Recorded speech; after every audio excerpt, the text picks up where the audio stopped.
standard draft. A little bit of spiciness coming out from V3, hoping to eke out another win. There's only 2 days left of the regular season. Today's the second to last day. Everybody's trying to get it in where they can as we do get everything loaded onto the Rift for game number 3 of the day. Prop your feet up, guys, because this one is it's gonna be a burner. Yeah, this is going to be a bit of an experience here. You got double play-by-players. We're going podcast mode. We got RJ versus V3. It should be a bucket of laughs coming on through. But one thing that I am definitely already giving to the side of RJ here is the color coordination on the champions is a little bit better, although I don't know how the skin splash art changes it up.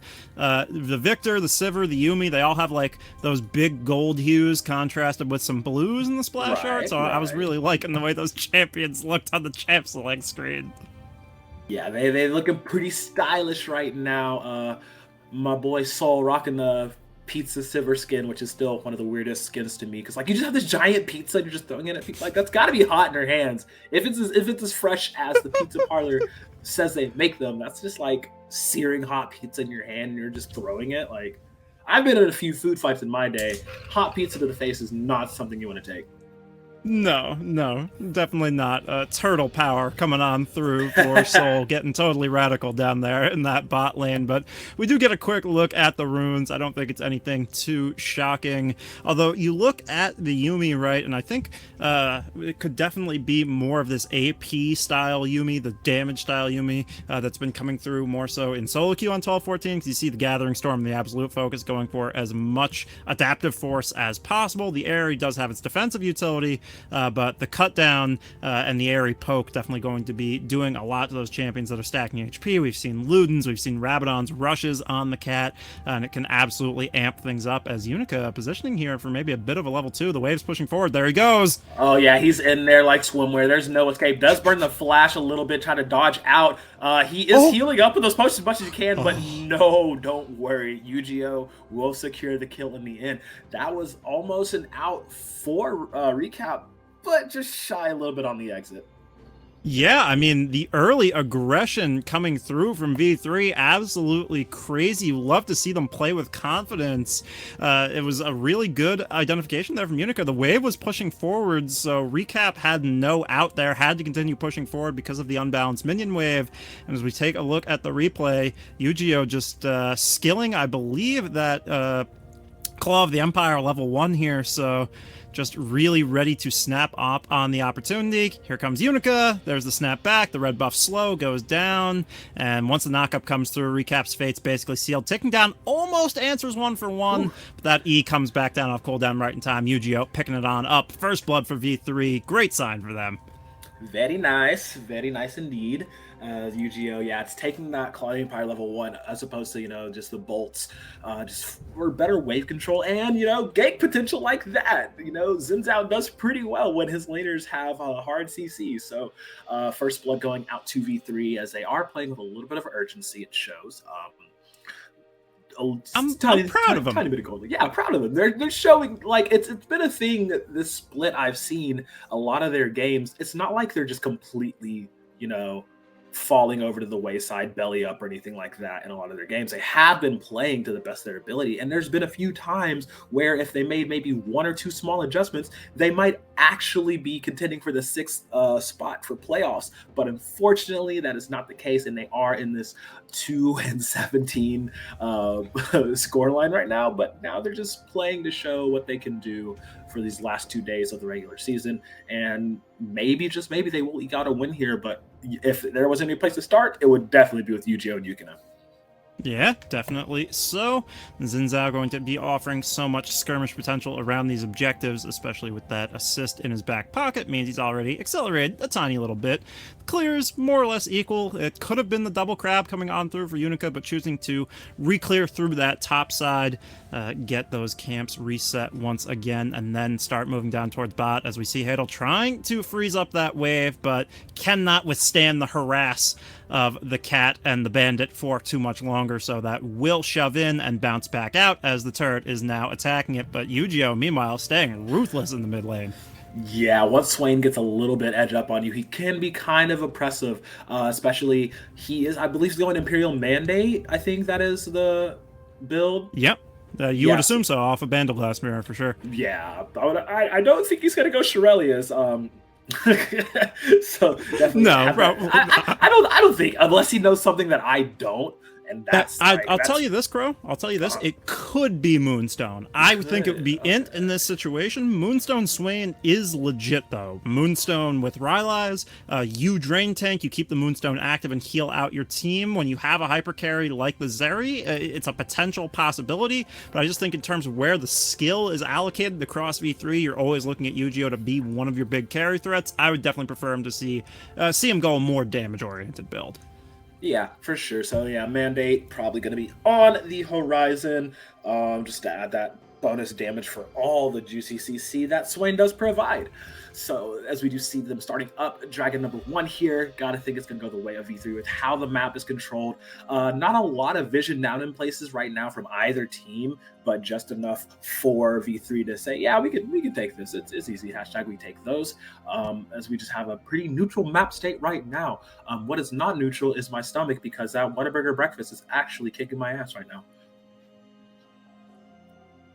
I was muted because I was typing to organize arrangements for game number 4 on the day, but that absolutely killed me.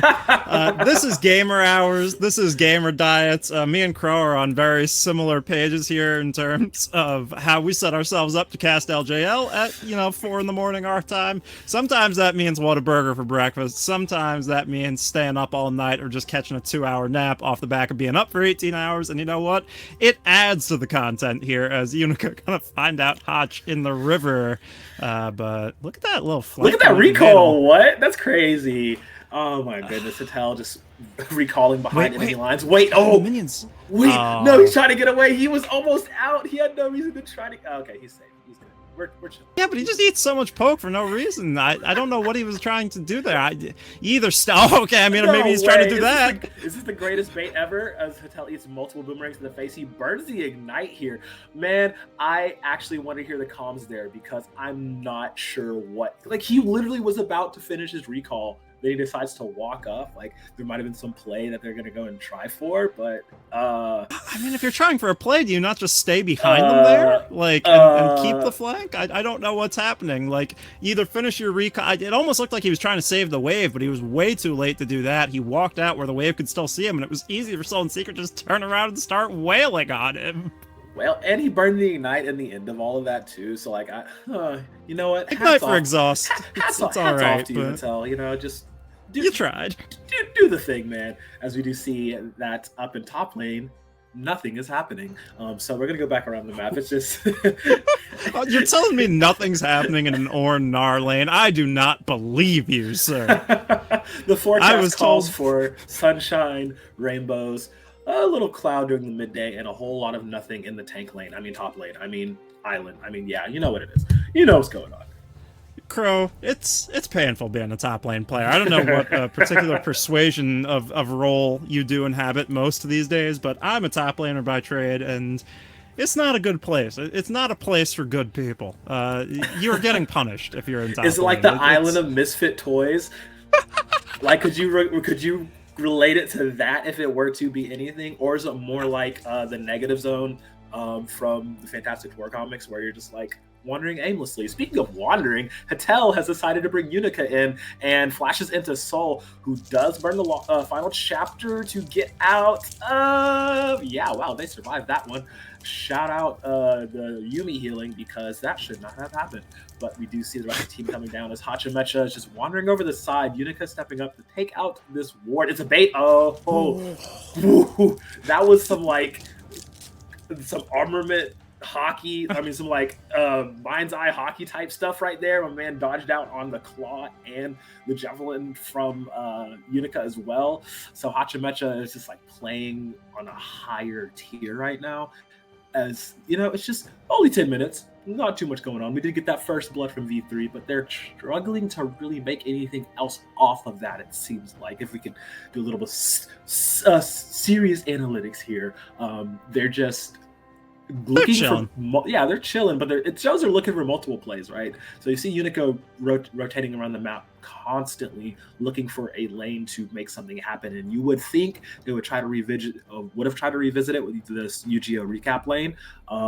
As we do, like, UGO has had a little bit of a leg up. I know it's only a 2 CS lead right now, but he was up a little bit more before that wave reset.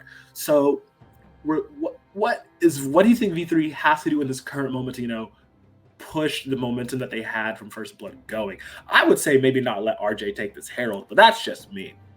Here's the thing, you want to contest the Herald, but you're missing the level 6 difference, right? Not that Secret has the final chapter yet, but you didn't have the 6 on your support, so it was hard to contest.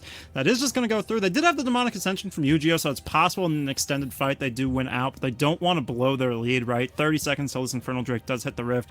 The reset's going to come out off the back of that Herald take, means they do have ample time to go and set up vision around the pit and be in a good position to pick up their second Elemental Drake of the game. Also gives them some nice wave clearance here, as that's just going to be Yu-Gi-Oh! Laying into recap, the problem with this Imperial Mandate build is you don't really do a lot of damage on component items, right? You're waiting for that 2-item spike where you get the Rylai's so that every single ability does proc the full Imperial Mandate passive. It's really about the team fights, so even finding 4 unanswered pieces of harass onto recap like that, not going to chunk them out too bad.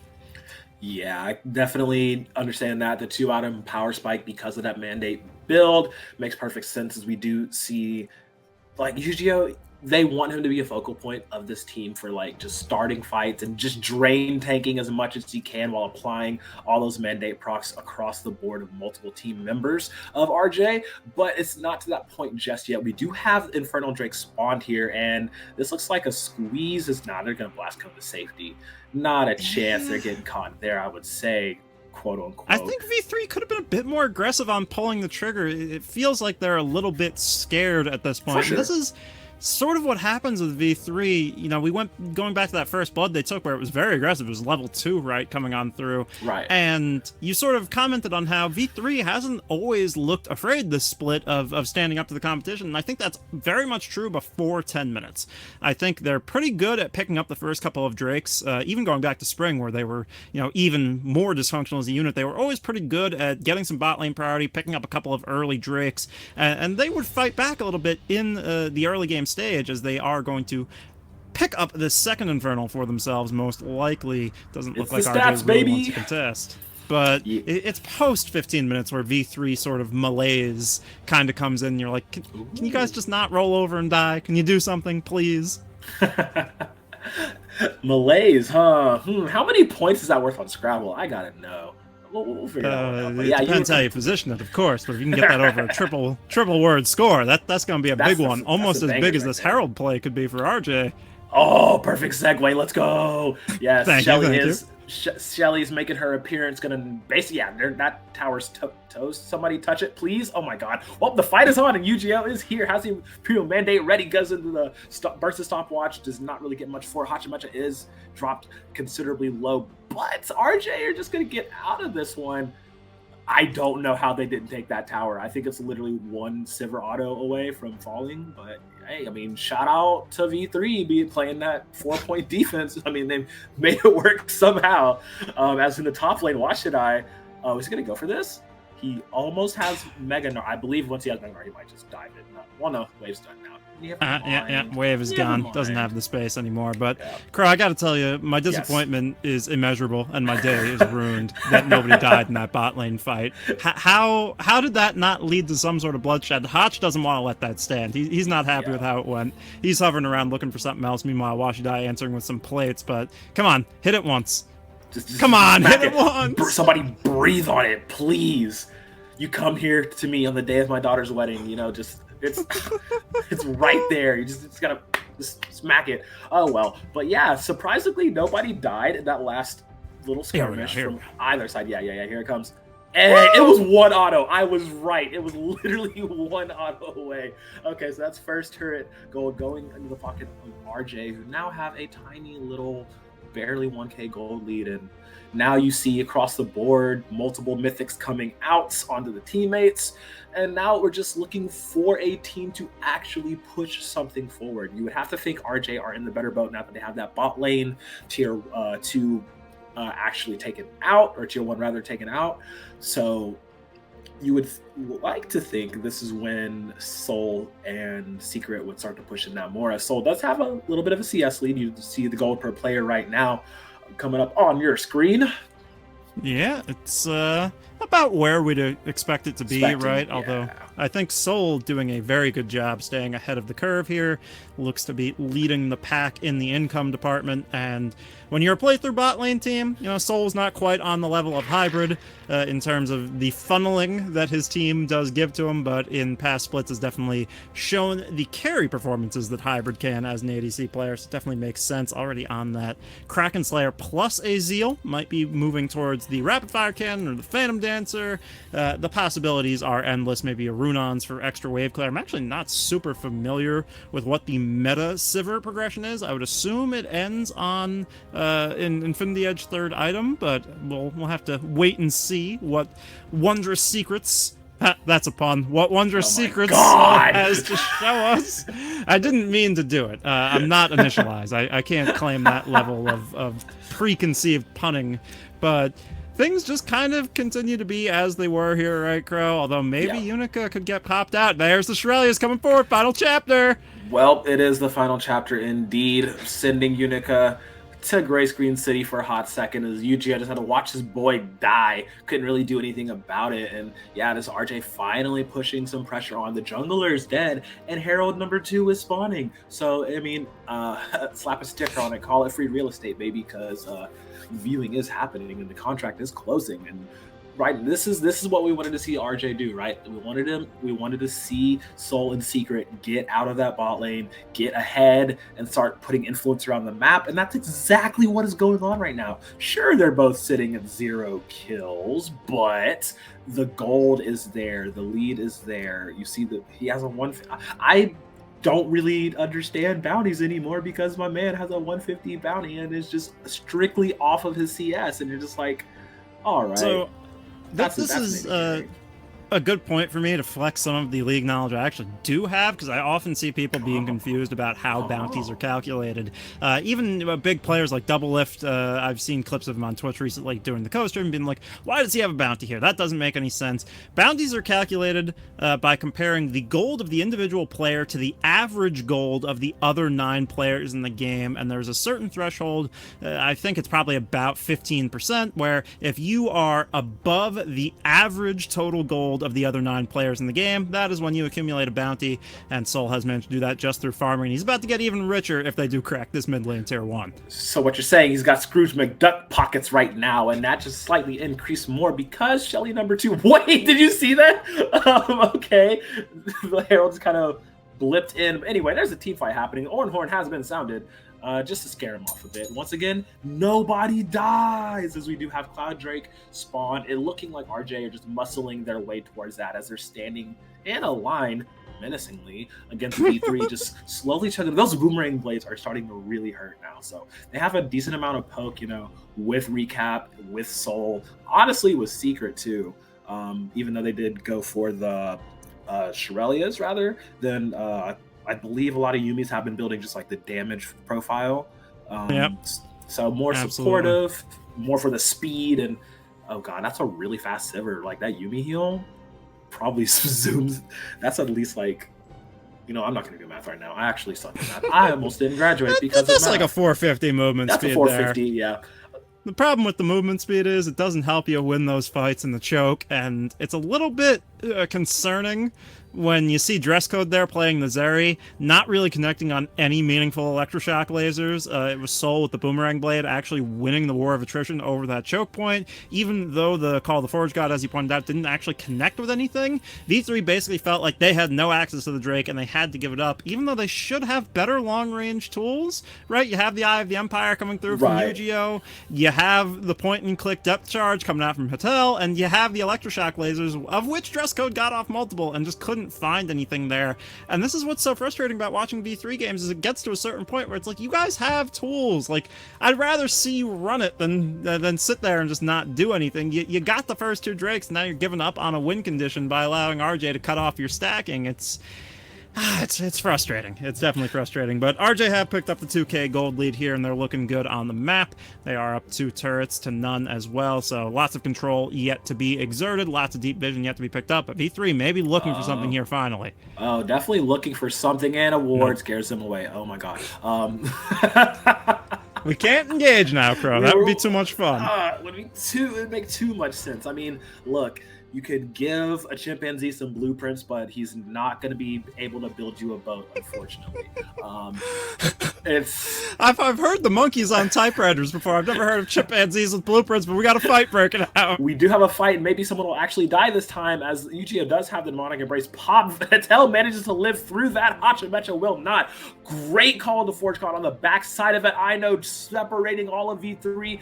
Left, right, and center. Look at Hodge. He's going down. Now dress code's coming in, managing to pop off. He's dodging for his life. Will not survive throughout the day. This is looking like almost a clean ace from RJ, as everyone on V3 has less than 2 HP. How is Unica alive? My man gonna get tickled. He's not anymore. He's gone. Send them home. A 4 for 2 in favor of Rascal Jester. Finally just saying, you know what, enough is enough. Load the clip, let it fly, as they're going to take another tower for themselves off the back of that 4K. Yeah, as we take a look at the replay here too, I felt bad because V3, they're not even fighting on their own terms. They get engaged on, yet it doesn't go terrible for them. They CC chain Hotch for long enough to get him really low in the backline, does fall down. And if you keep your eyes on Yu-Gi-Oh here, he's doing so much zoning. Finally, dress code does arrive from a couple screens away, gets there, flashes forward aggressively into the opposing backline to pick it up. I thought V3 actually had a chance here, but even with the shield bow, just can't live long enough to keep things going. And then Hadel just fails the Spider-Man. It's just a couple of Teemos shy of getting him on out of dodge, and then that Doom Laser just follows Unica wherever he goes, seals his fate. So RJ, I think, have put themselves in a comfortable position, starting to look like their game to lose from here, up 3K. As man, that silver damage is nasty. It's pizza time, baby. As looking at the graph, that last fight was one. Yeah, like you said, on RJ's terms. They wanted to start that fight. They decided to put on Knuck if you buck and go balling in. So it just worked. And you saw that perfect 3-man ultimate. Well, see, okay, that's the speed I was talking about. Do you see how obnoxious that is? Like, my man, fleet of foot passive plus Shirelias plus Zoomies. You're not catching Soul there. And they actually expended a lot there. Yu-Gi-Oh just TP'd in to Demonic Embrace Flash to try and get the Rylai's onto Soul, but the Spell Shield actually does proc the passive now. So it's just too much speed and too much safety for this Sivir once you get to a certain point. Yeah, got the rocket boots on and just completely just decided Soul did Sivir's best Sonic cosplay, say that 5 times fast, and just zoomed out of there, and it was just so much expended by Yu-Gi-Oh. Soul did Sivir's best Sonic cosplay. Soul did Sivir's best Sonic cosplay. Soul did Sivir's best cosplay. Yeah, it's not the easiest. I'll give you that one. Speaking of not the easiest, though. Yeah, not the easiest game for V3 here, down 4K.